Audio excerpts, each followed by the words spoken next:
আসসালামু আলাইকুম। Basic math with Mita sir এই ফেসবুক পেজ এবং basic math with Mita sir এই ইউটিউব চ্যানেল থেকে আপনাদেরকে স্বাগত জানাচ্ছি। আজকে আমি আলোচনা করছি ষষ্ঠ শ্রেণীর গণিতের অনুশীলনী 1.4 থেকে। আজকে আলোচ্য বিষয় হচ্ছে ভগ্নাংশগুলোকে মানের ঊর্ধ্বক্রমে সাজানো।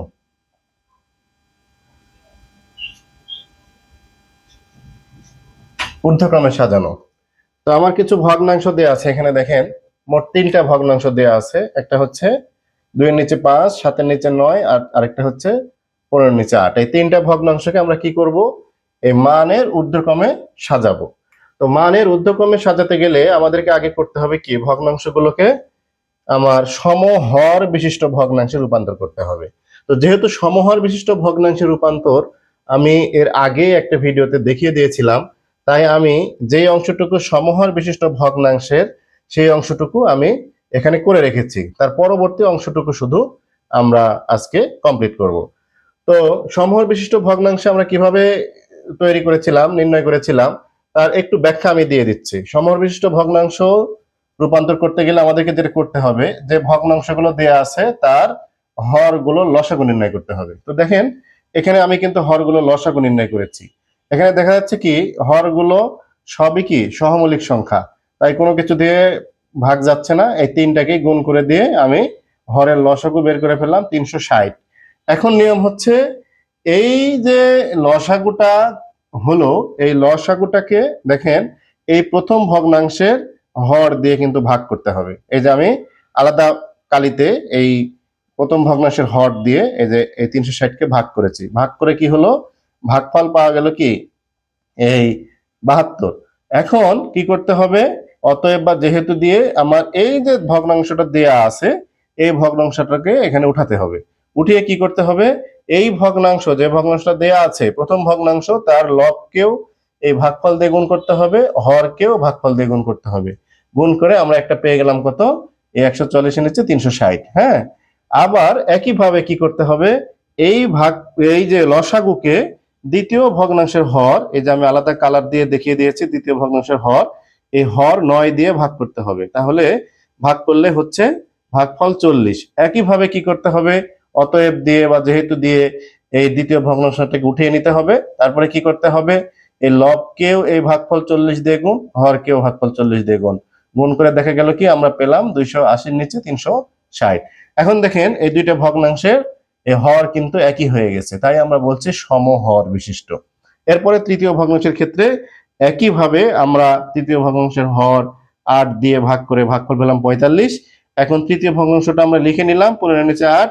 লিখে কি করলাম, এই তৃতীয় ভগ্নাংশের লবকেও এই ভাগফল দিয়ে গুণ, হরকেও ভাগফল দিয়ে গুণ।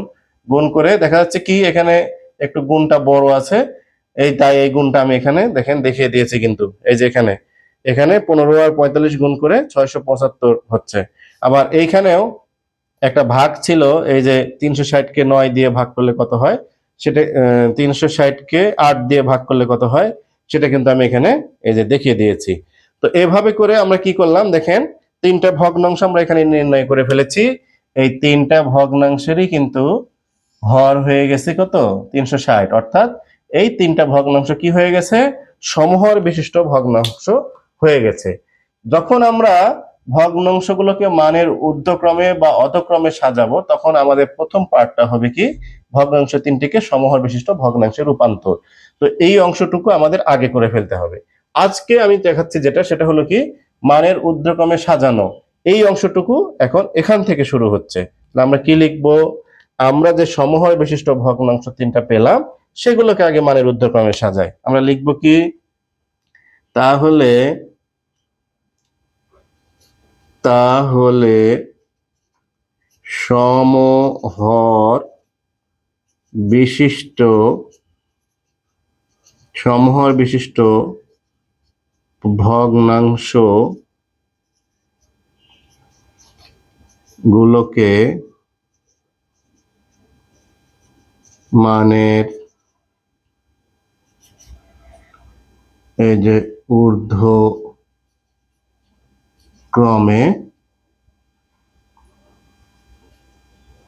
সাজিয়ে পাই।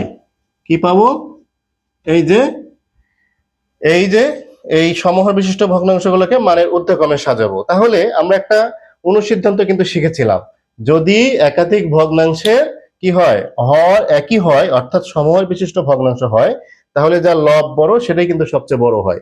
যেহেতু আমাদেরকে বলছে মানের ঊর্ধ্বক্রমে সাজাতে, মানের ঊর্ধ্বক্রম কথাটার অর্থ কি, ছোট থেকে বড়, তাহলে এখানে আমি দেখতে পাচ্ছি কি যে এই এই ভগ্নাংশটা হচ্ছে সবচেয়ে ছোট, এই যে এটা হচ্ছে সবচেয়ে ছোট, তারপরে এইটা, তারপরে সবচেয়ে বড় কিন্তু এই যে এইটা।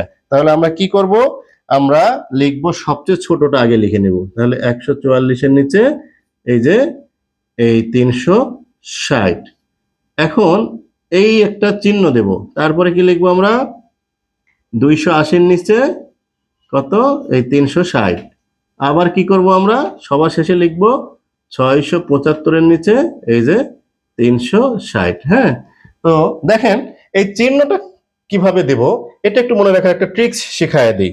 আমরা কি করি, সবসময় কি করি, দামি জিনিসগুলোকে আমরা কিন্তু একটু বাক্সবন্দি করে রাখি, যেমন সোনা দানা টাকা পয়সা, এগুলোকে আমরা বাইরে রাখি, বাইরে রাখি না, একটু একটু কি করি, একটু যত্ন করে একটু ভিতরে রাখি।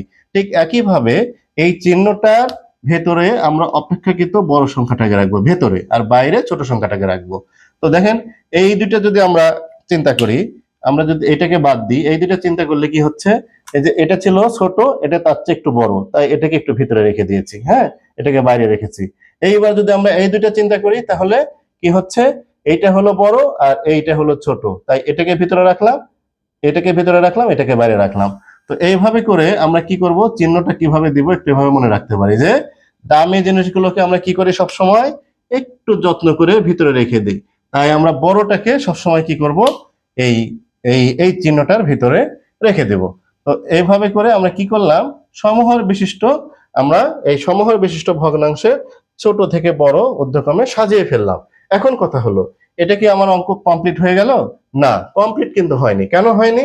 কারণ হচ্ছে আমার ভগ্নাংশ দিয়ে আছে কিন্তু এই তিনটা, হ্যাঁ, তাহলে আমার তো সাজাতে বলেছে এই তিনটাকে, আমি এই তিনটাকে সাজিয়ে রাখলে কি হবে? হবে না। সেক্ষেত্রে আমাকে কি করতে হবে, তখন আমরা এখানে লিখবো অর্থাৎ,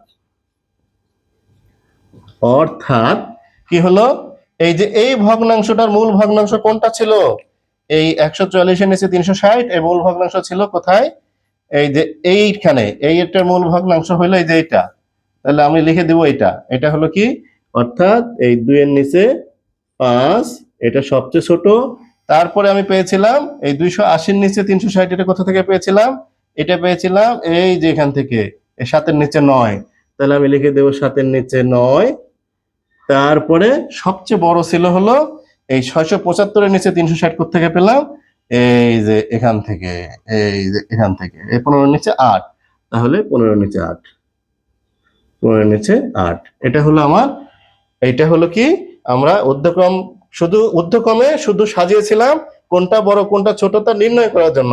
যেহেতু আমরা নির্ণয় করে ফেলেছি, তাই আমার মূল ভগ্নাংশটা লিখে দিলাম। এখন আমার কি করতে হবে, এখানে লিখতে হবে অতএব, এই লাইনের পরে লিখতে হবে কি, প্রদত্ত ভগ্নাংশ গুলোকে মানের এই যে ঊর্ধ্ব ক্রমে সাজিয়ে পাই, কি হবে, সাজিয়ে পাই, কি পাবো, এই 2-এর নিচে 5 সবচেয়ে ছোট, তার চেয়ে বড় 7-এর নিচে 9, তার চেয়ে সবচেয়ে বড় হলো 15-এর নিচে 8। এই পর্যন্ত লিখলে তবেই আমার অঙ্কটা শেষ হবে, ঠিক আছে? তো এভাবে করে আমরা কি করতে পারবো, ঊর্ধ্বক্রমে এবং অধক্রমে দুইভাবে সাজাতে পারবো। দুইভাবে সাজাতে গেলে আমাদেরকে কি করতে হবে, সমহর বিশিষ্ট ভগ্নাংশে রূপান্তর করে নিতে হবে। তো আশা করি আপনারা এই মানের ঊর্ধ্বক্রমে সাজানোর বিষয়টা ভালোভাবে বুঝতে পারলেন। সবাই ভালো থাকুন, সুস্থ থাকুন, এই কামনে আল্লাহ হাফেজ। আমি আগামী পর্বে মানের অধক্রমে সাজানোটা আলোচনা করব। অবশ্যই আপনারা আগামী পর্বে ভিডিওটা দেখবেন। সবাই ভালো থাকুন, আল্লাহ হাফেজ।